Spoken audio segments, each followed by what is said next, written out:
Hello students, हम अपने पिछले वीडियोस में एल्गी पॉलीसाइफोनिया के बारे में पढ़ रहे हैं। जैसा आपको पता है कि पॉलीसाइफोनिया जो एल्गी है वो एक समुद्री शैवाल है और ये रोडोफाइसी क्लास का मेंबर है, जिसमें आर फाइकोसाइनिन और आर फाइकोइराइथ्रिन नाम के पिगमेंट्स पाए जाते हैं, जिसकी वजह से इन शैवालों का रंग लाल हो जाता है और इनको हम रेड एल्गी के नाम से भी जानते हैं। थैलस की स्ट्रक्चर की अगर हम बात करें तो इसमें पॉलीसाइफोनस थैलस पाया जाता है। पॉलीसाइफोनस थैलस का मतलब होता है बहुत सारे ट्यूब लाइक स्ट्रक्चर्स मिलके इसके थैलस का निर्माण करते हैं। और ये जो थैलस हैं वो पॉलीसाइफोनिया में हमने रिप्रोडक्शन के बारे में बात करा कि इसमें 3 तरीके के थैलस पाए जाते हैं। एसेक्सुअल थैलस भी होता है और सेक्सुअल थैलस भी होता है। मतलब कि एसेक्सुअल थैलस का मतलब उसको हम टेट्रास्पोरोफाइट कहते हैं। और उसके अलावा 2 तरीके के और थैलस पाए जाते हैं, मेल थैलस और फीमेल थैलस। क्योंकि पॉलीसाइफोनिया एक डायोशियस एल्गी है, इसमें मेल और फीमेल रिप्रोडक्टिव ऑर्गन्स अलग अलग थैलस पे डेवलप होते हैं। इसलिए जो मेल थैलस होता है उस पर मेल रिप्रोडक्टिव ऑर्गन्स डेवलप होते हैं और जो फीमेल थैलस होता है उस पर फीमेल रिप्रोडक्टिव ऑर्गन्स डेवलप होते हैं। पॉलीसाइफोनिया में male reproductive structures are known as spermatangium, जिसमें स्पर्मेशिया बनते हैं मेल गैमीट, और female reproductive structure is known as carpogonium, जिसमें एग फीमेल गैमीट के रूप में पाया जाता है। और इनके फ्यूजन से, फर्टिलाइजेशन के बाद में इनका जब फ्यूजन होता है तो जाइगोट बनता है फीमेल गैमेटोफाइट पे कार्पोगोनियम में। और ये जाइगोट जो है वो बाद में आगे चल के पोस्ट फर्टिलाइजेशन चेंजेस के बाद यहाँ पे एक नए तरीके का स्ट्रक्चर डेवलप होता है जिसे सिस्टोकार्प कहा जाता है। और सिस्टोकार्प में जो स्पोर्स डेवलप होते हैं दे आर नोन एज कार्पोस्पोर्स। और ये कार्पोस्पोर्स जो हैं वो जर्मिनेशन के बाद में कार्पोस्पोर के जर्मिनेशन से टेट्रास्पोरोफाइट का निर्माण होता है। जो कार्पोस्पोर्स हैं वो डिप्लॉइड प्लांट है, डिप्लॉइड स्ट्रक्चर हैं, क्योंकि ये जाइगोट से बने हैं। जाइगोट एक डिप्लॉइड स्ट्रक्चर है, तो जाइगोट में जो चेंजेस आए हैं उससे ये कार्पोस्पोर्स डेवलप होते हैं कार्पोस्पोरोफाइट में, या इसको हम सिस्टोकार्प भी कहते हैं। और ये कार्पोस्पोर्स इस सिस्टोकार्प से निकल के और जर्मिनेट होके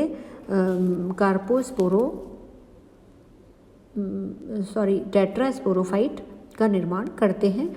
और ये टेट्रास्पोरोफाइट जो है वो एसेक्सुअल थैलस है और यहाँ टेट्रास्पोरोफाइट में मियोसिस होता है और उस मियोसिस के बाद में ये 4 टेट्रास्पोर्स बनते हैं जो कि हैप्लॉइड होते हैं। उनमें से 2 टेट्रास्पोर्स मेल गैमीटोफाइट बनाते हैं और 2 टेट्रास्पोर्स फीमेल गैमीटोफाइट बनाते हैं। तो इस तरीके से हम ये देखते हैं कि पॉलीसाइफोनिया में ट्राईफेजिक ऑल्टरनेशन ऑफ जनरेशन पाया जाता है। मतलब 3 फेजेज इसमें मिलते हैं लाइफ साइकिल में, 3 डिस्टिंक्ट स्टेजेस मिलती हैं जो कि मॉर्फोलॉजिकली सिमिलर होती हैं। ये 3 स्टेजेस कौन कौन सी हैं यहाँ हम देख सकते हैं। बीच में जो ये झाड़ीनुमा थैलस पॉलीसाइफोनिया का है, ये एक टेट्रास्पोरोफाइट स्टेज है जो एसेक्सुअल स्टेज है। और गैमीटोफाइट स्टेज इसकी यहाँ 2 जो मेल गैमीटोफाइट और फीमेल गैमीटोफाइट के रूप में है, और तीसरी स्टेज यहाँ पे कार्पोस्पोरोफाइट के रूप में नज़र आती है। यहाँ जो ये फ्लास्क शेप स्ट्रक्चर दिख रहा है जिसमें कार्पोस्पोर लगे हुए हैं, ये कार्पोस्पोरोफिटिक स्टेज कहलाती है। तो 3 स्टेजेस इसमें दिखती हैं, टेट्रास्पोरोफिटिक स्टेज, गैमीटोफिटिक स्टेज और कार्पोस्पोरोफिटिक स्टेज। इन 3 स्टेजेस में से जो टेट्रास्पोरोफिटिक स्टेज है और जो कार्पोस्पोरोफिटिक स्टेज है वो डिप्लॉइड है, वो 2n स्ट्रक्चर वाली डिप्लॉइड स्टेज है। जबकि जो गैमीटोफिटिक स्टेज है, जो फीमेल गैमीटोफाइट वाली और मेल गैमीटोफिटिक स्टेज है, ये हैप्लॉइड स्टेज होती है। टेट्रास्पोरोफाइट में टेट्रास्पोरेंजियम डेवलप होते हैं और इन टेट्रास्पोरेंजियम में 4 हैप्लॉइड टेट्रास्पोर्स मियोसिस के बाद में बनते हैं, रिडक्शन डिवीजन के बाद में बनते हैं। यहाँ हम देख रहे हैं कि टेट्रास्पोरोफाइट में ये टेट्रास्पोर डेवलप हुए और यहाँ 2n है टेट्रास्पोरोफाइट और मियोसिस हुआ, उसके बाद में टेट्रास्पोर डेवलप हो गए। और ये जो टेट्रास्पोर्स डेवलप हुए हैं ये जर्मिनेट करके 4 में से 2 तो इसमें से मेल गैमेटोफाइट बना लेते हैं। टेट्रास्पोर्स हैप्लॉइड टेट्रास्पोर्स जर्मिनेट करके मेल गैमेटोफाइट बना लेते हैं और ये टेट्रास्पोर्स जो दूसरे तरीके के 2 टेट्रास्पोर्स हैं वो जर्मिनेट होके फीमेल गैमेटोफाइट बना लेते हैं। और जो मेल गैमेटोफाइट है उस पे जो मेल ट्राइकोब्लास्ट हैं उनमें डिवीज़न होके स्पेशलाइज्ड स्ट्रक्चर ये स्पर्मेटेंजियल क्लस्टर्स के रूप में बनते हैं, स्पर्मेटेंजिया बनते हैं। जबकि फीमेल इसमें गैमेटोफाइट में कार्पोगोनियम बनती है। जो फर्टाइल ब्रांच है ट्राइकोब्लास्ट वो कार्पोगोनियम का निर्माण करती हैं।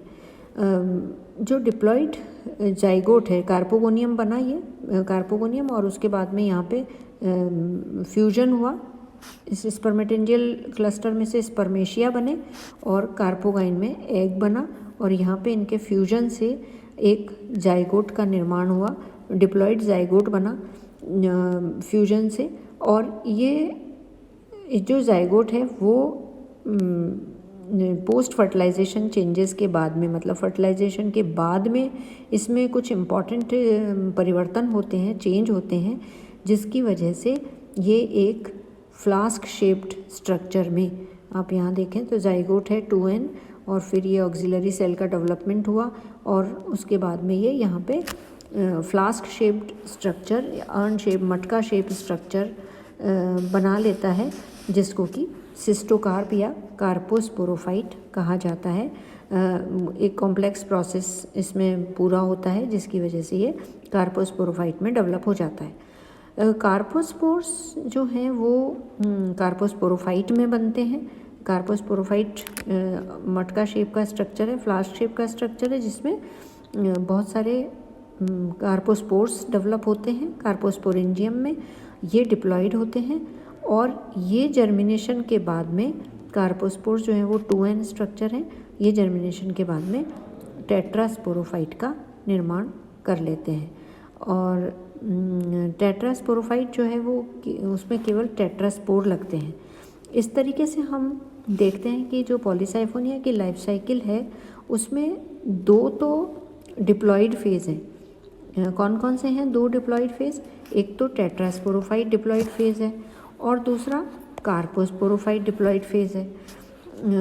ये दोनों डिप्लॉइड फेज़ जो हैं वो ऑल्टरनेट करते हैं गैमेटोफिटिक फेज़ से, और गैमेटोफिटिक फेज़ इसमें मेल गैमीट या फीमेल गैमीट के रूप में रिप्रेजेंट होता है।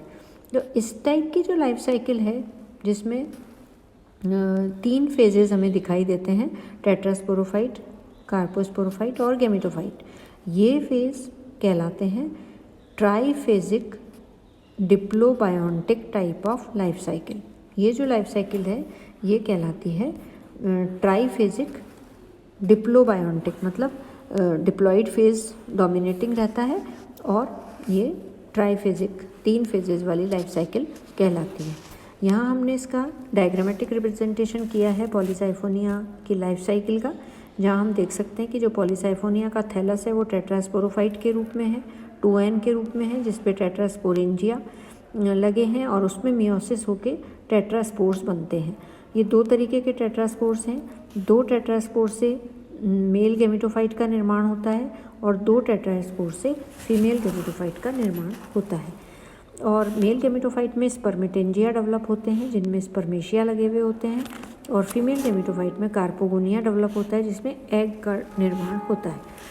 फर्टिलाइजेशन के टाइम एग्स और स्पर्मेशिया का फ्यूजन से फर्टिलाइजेशन होता है और जाइगोट का निर्माण होता है, और जाइगोट से फिर जो स्ट्रक्चर पोस्ट फर्टिलाइजेशन चेंजेस होते हैं जिनमें गोनिमोब्लास्ट फिलामेंट बनते हैं, और ये गोनिमोब्लास्ट फिलामेंट कार्पोस्पोरोफाइट कहलाता है, जिसके अंदर कार्पोस्पोरेंजिया होते हैं, और कार्पोस्पोरेंजिया में कार्पोस्पोर लगे हुए होते हैं जो कि 2n स्ट्रक्चर होता है, और ये जर्मिनेशन के बाद में पॉलीसाइफोनिया का टेट्रास्पोरोफाइट बना लेते हैं। तो टेट्रास्पोरोफाइट से टेट्रास्पोर तक की जो स्टेज है वो टेट्रास्पोरोफिटिक स्टेज हो गई, 2n स्टेज हो गई। और जो गैमेटोफाइट बना 2 अलग अलग डिफरेंट टाइप के थैलस पे, वो गैमेटोफिटिक थैलस हो गया, जो टेट्रास्पोर के जर्मिनेशन से शुरू हुआ था और फर्टिलाइजेशन पे ख़त्म हो गया। और फर्टिलाइजेशन के बाद में जो पोस्ट फर्टिलाइजेशन चेंजेस हुए जिसमें कार्पोस्पोर्स का बनना तय हुआ, वो कार्पोस्पोरोफिटिक जनरेशन कहलाई।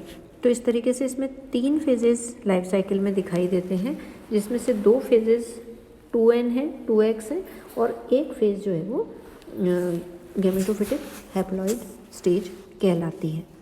No this is about life cycle of polysiphonia. Thank you.